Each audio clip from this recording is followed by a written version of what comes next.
तो prime time में बात करेंगे। हमारे साथ हैं फिलोसी पॉल साहब हैं, आप किंगफिशर के पूर्व कर्मचारी हैं मुंबई से। राजीव कुमार हैं, सीनियर फेलो हैं सेंटर फॉर पॉलिसी रिसर्च के।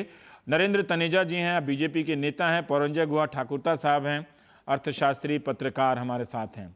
इससे पहले कि बात बहस में खो जाए या बहस किसी और दिशा में चली जाए, फिलोसी पॉल साहब, हम ये जानना चाहते हैं कि आप कर्मचारियों की स्थिति क्या है इस वक्त, किन तकलीफ से आप लोग गुजर रहे हैं?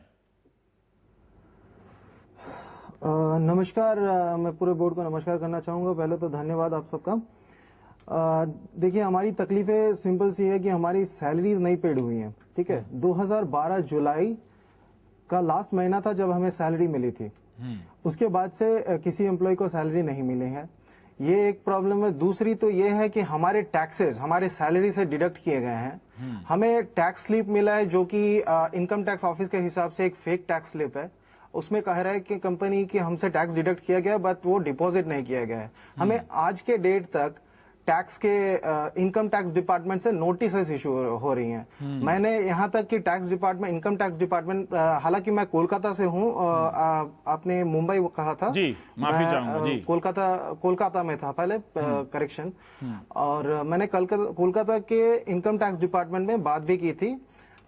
फिर वहां से कहना था कि देखिए, ये टैक्सेस आपके नाम पे ही रिफ्लेक्ट करेंगे और जो भी नोटिस इशू हो रही है वो सीपीसी बेंगलोर से इशू हो रही है। और हमारा कहना ये है कि ये टैक्स विजय माल्या जी को पे करना था जो उन्होंने पे नहीं किया, और इसके लिए नोटिस हमें इशू हो रही है। हम एक्चुअली क्रिमिनल बन जा रहे हैं उनके वजह से। सर, आपको स्वीट हार्ट डील मिला हो या जो भी मिला हो, आप खुश रहें, हर कोई चाहता है। ठीक है, हम आपका बुरा नहीं चाहते, लेकिन आप हमारा बुरा करके क्यों जा रहे हैं सर? ऐसे कितने कर्मचारी होंगे आप लोग देख रहे आप तो बता सकते हैं पॉल साहब, कैसे कितने कर्मचारी होंगे आप लोग? सर, उस वक्त जितने भी लोग थे हमारे साथ, किसी के भी टैक्स नहीं पे हुए हैं। उस टाइम मुझे जहां तक याद है, जब किंगफिशर क्लोज हो रही थी, 2000 के ऊपर हमारे पास तब भी एम्प्लॉइज थे। और उस वक्त से किसी का भी टैक्स नहीं पे हुआ है और सबको नोटिस इशू हो रही है। मेरी दरख्वास्त एक ही है।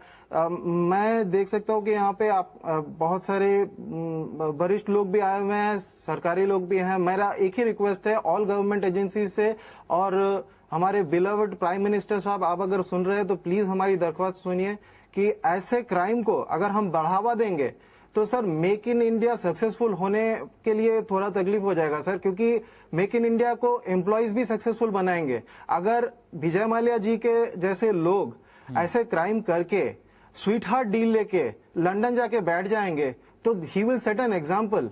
Remaining all several industrialist are there who will follow his path, और ठीक है, हम एम्प्लॉय सफर ही करेंगे और बाकी स्वीट हार्ट डील के लोग जाते रहेंगे। हमारा क्या होगा सर? अभी पॉल साहब से नहीं पूछता तो ये बात ध्यान में नहीं आती कि इनका बिजनेस डूबा, उसके कई कारण हो सकते हैं। ठीक है, डूबते हैं बिजनेस, लेकिन इन लोगों का टीडीएस कट गया और टीडीएस वो पे नहीं हुआ, इनको नोटिस मिल रहा है और इनको एक तरह से क्रिमिनलाइज किया जा रहा है। तो ये तो एक पहलू है।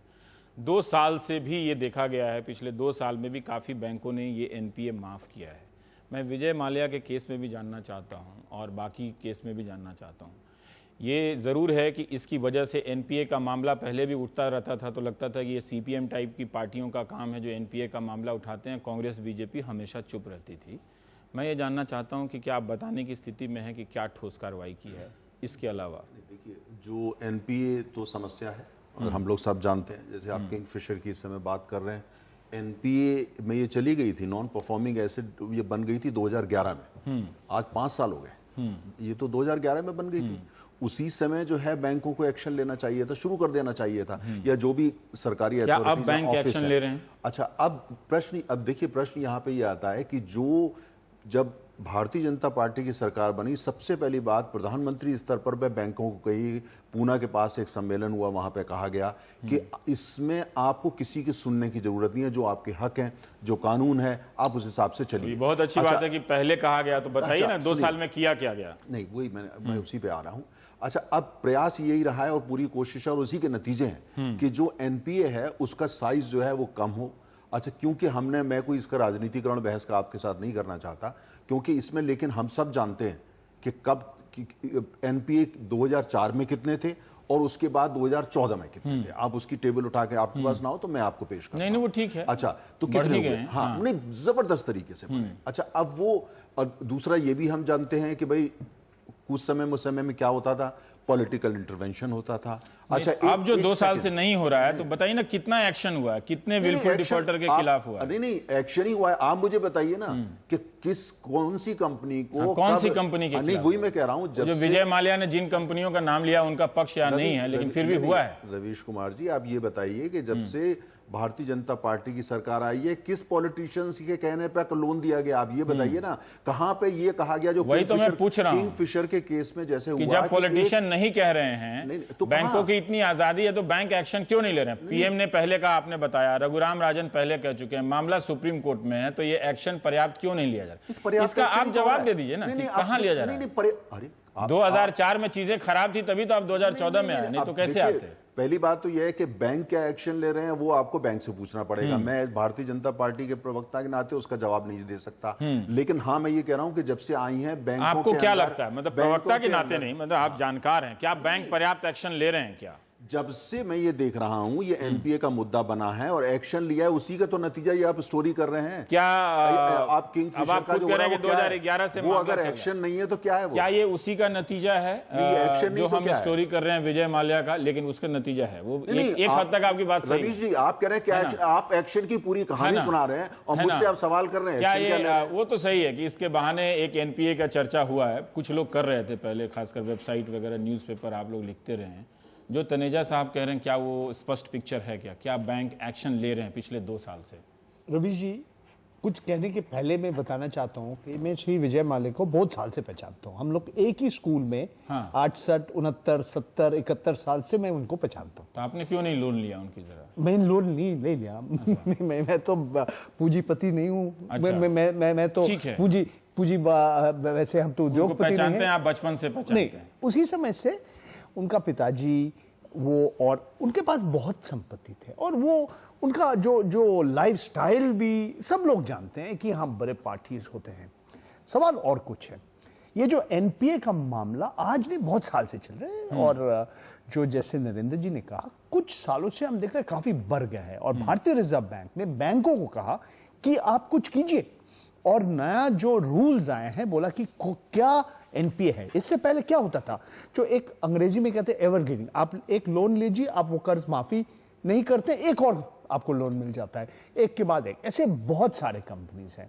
आज हम देख रहे हैं कि 2-3, एक कर्ज माफी का बात नहीं, अलग अलग कारण के लिए उसको जेल जाना पड़ा। एक तो है सुब्रतो रॉय, सहारा ग्रुप के, इससे पहले रामानंगन राजू, ऐसे बहुत सारे उदाहरण हैं। आज भारतीय स्टेट बैंक कह रहे कि इसको गिरफ्तार करिए, तो अब कानून की तरह जो भी करना है, ईडी यानी कि एनफोर्समेंट डायरेक्टरेट, उनके पास ये क्षमता है। उनके पास पीएमएलए यानी कि prevention of money laundering act और कर सकते हैं, उनके पास क्षमता है। वो करेंगे कि नहीं, करना चाहिए कि नहीं, अलग बात। लेकिन फिर भी इस मामले से शुरुआत हुई। 2 मिनट और देखिए, बहुत सालों से बहुत सारे उद्योगपति हमारे, वो कभी उनका बीमारी नहीं होता, उनका कंपनी डूब जाते हैं, एक के बाद एक कंपनी डूब जाते हैं, नुकसान में चले जाते हैं। BIFR, board of industrial and financial reconstruction, sick industrial companies act चले जाते हैं, मगर उसका वो भी घूमते रहते हैं, वो पार्टी करते रहते हैं, गोवा क्यों, हर विदेश घूमते रहते हैं। तो बहुत सारे आज प्रश्न है जो जिसका सवाल लोग मांग रहे हैं। एक है, विजय माल्या जी राज्यसभा का सांसद है, उन्होंने जब निर्वाचन आयोग को पास दिखा कि हमारे पास ये संपत्ति है, वो सचमुच है संपत्ति, और अगर सचमुच है संपत्ति, वो बेच के क्यों आज बैंक वो पैसा आपका जो ऋण है वो नहीं ले रहा? ये एक सवाल है। क्योंकि उनका कहना है कि मैं व्यक्ति के रूप में मैंने कर्ज नहीं लिया, कंपनी ने कर्ज लिया। ठीक है, मगर कंपनी का प्रोमोटर होते हैं, कंपनी का मैनेजिंग डायरेक्टर होते हैं, कंपनी का चेयरमैन होते हैं। रिजर्व बैंक की परिभाषा में विलफुल डिफॉल्टर में ये लोग भी अलग है कि हमारा कंपनी, बहुत सारे कारण हो सकते हैं, हम कर्ज नहीं दे सकते, मगर विलफुल मतलब आपने जानबूझ के वापस नहीं किया, कि आपके पास संपत्ति थे मगर वो नहीं बेच के नहीं दे। विलफुल यानी कि आप जानबूझ के नहीं दे, ये अलग बात है। एक और बात है, सचमुच के विजय माल्या जी नॉन रेजिडेंट इंडियन है, NRI है कि नहीं? अगर वो है तो कैसे वो राज्यसभा का उन्होंने अपने चिट्ठी में कहा कि मैं एनआरआई हूं इसलिए बाहर जाता हूं। राज्यसभा में कैसे हैं? सवाल है, बहुत सारे ऐसे कंपनी के जो उद्योगपति है, जो ठीक है। कंपनीज का प्रमोटर्स है, डायरेक्टर्स है, मैनेजिंग डायरेक्टर्स है, निर्देशक है, ऐसा उनका है। तो आप कहना चाहते हैं कि एक उनको टारगेटिंग हो रहा है कि नहीं, ये विजय माल्या का कहना है। मगर कुछ सालों से आज का ये जो किंगफिशर का जो समस्या है, ये आज नहीं, कुछ सालों से चल रहा है। ठीक है राजीव जी, हम आपसे जानना चाहते हैं कि एक पक्ष है विजय माल्या कहते हैं कि उन्हें निशाना बनाया जा रहा है, एक पक्ष ये भी है कि लाखों करोड़ का जो बैंकों का एनपीए हुआ है, और लाखों करोड़ का, आप ज्यादा जानते होंगे आंकड़ों के हिसाब से, 4 लाख करोड़, 4 लाख करोड़ कम से का, कम। और ये बढ़ता जा रहा है। कई बैंक, सरकारी बैंकों की जो कुल जमा संपत्ति है उससे ज्यादा एनपीए हो गया है। तो इनको, इन जो लोग डिफॉल्टर हैं उनके साथ क्या किया जाना चाहिए? क्या सबके साथ विजय माल्या जैसा बर्ताव होना चाहिए कि उनके डीआरटी तक ले जाया जाए, कुर्की की जाए और सबसे वसूली की जाए? क्या आपको लगता है कि हमारे बैंक इस तरह से स्वतंत्र रूप से कर पा रहे हैं, तब जब वित्त मंत्री कह रहे हैं कि आपके पास अधिकार है बिना राजनीतिक दखलंदाजी के जो करना है कीजिए? जो उद्योगपति डिफॉल्टर बन गए हैं, डिफॉल्टर हो गए हैं और उनको अपना लोन वापस करने में की कोई संभावना नहीं है, उनकी जितनी भी कोलैटरल गारंटीज होती हैं उसका बैंक को कैश करने का अधिकार है और वो फौरन करना चाहिए। अमूमन दिक्कत ये आती है कि 2 किस्म की दिक्कतें आती हैं। एक तो ये कि जो उद्योगपति हैं वो ये इस बात की हमेशा एक दुहाई देते रहते हैं कि नहीं, अब आप हमें कुछ और मौका दीजिए तो हम जो हैं वो इसको अपने उद्योग को ठीक कर लेंगे। और होता क्या है कि उन उद्योगों में कई हजार नहीं बल्कि कई लाख हमारे मजदूर उनमें लगे हुए हैं, उसमें कार्यरत हैं, और उनके बंद होने से इसका मतलब ये भी है कि उन सबकी नौकरियां भी उसमें जाएंगी। तो एक तरफ कई बार जो पब्लिक सेक्टर बैंक्स हैं उसकी वो एक जो है वो इसको एक थोड़ा सा लीनियंट तरीके से देखते हैं, ना सिर्फ उद्योगपति की वजह से मगर ये कि देश का और उन मजदूरों का भी काफी नुकसान होगा। और दूसरी चीज है कि अगर आप उसको बंद कर देंगे तो फिर ये जाहिर है कि जो पैसा आपका लगा हुआ है वो उसमें डूब जाएगा और वो आखिरश अंततोगत्वा वो टैक्स पेयर का पैसा है। दूसरी दिक्कत ये आती है कि हमारा जो कानूनी सिस्टम है, जैसा कि आप बहुत मेरे ख्याल में जरूर अवगत होंगे कि कोई 3 करोड़ उसमें केसेस जो हैं वो लगे हुए, ये सारे के सारे अधिकतर सिविलियन केसेस होते हैं। बड़ी मुश्किल से इनको क्रिमिनल लायबिलिटी इन पे लगाई जाती है। इसको हासिल करने के लिए साल दर साल बहुत साल लग जाते हैं।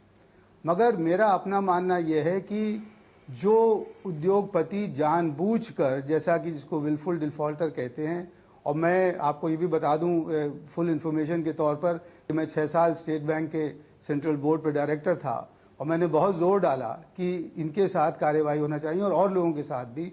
मगर मुश्किल क्या है कि अब मुझे पता नहीं, क्योंकि मगर अब मुझे लगता है कि जैसे नरेंद्र कह रहे हैं कि ये बेहतर है, मगर पहले हमेशा इसमें राजनीतिक हस्तक्षेप होता रहा है और उस राजनीतिक हस्तक्षेप की वजह से जितने अधिक से अधिक उद्योगपति हैं उनके खिलाफ काम करने के लिए बैंकों का हाथ बंध जाता है।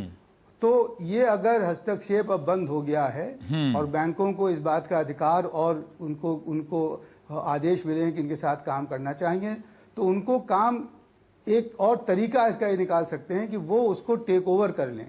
कई मुल्कों में ये होता है कि बैंक जो है वो एक मैनेजमेंट बोर्ड अपना वहां पे बैठा देते हैं, जिससे कि उद्योग को ठीक तरह से चलाया जाए, उसकी हानि ना हो, क्षति ना हो और मजदूरों को और देश के जो हमारे जो अपने आर्थिक विकास को क्षति न पहुंचे। मैं राजीव जी से एक सवाल ये पूछना एक चाहता हूं। विकल्प है, उसका इस्तेमाल करना काफी अच्छा रहेगा।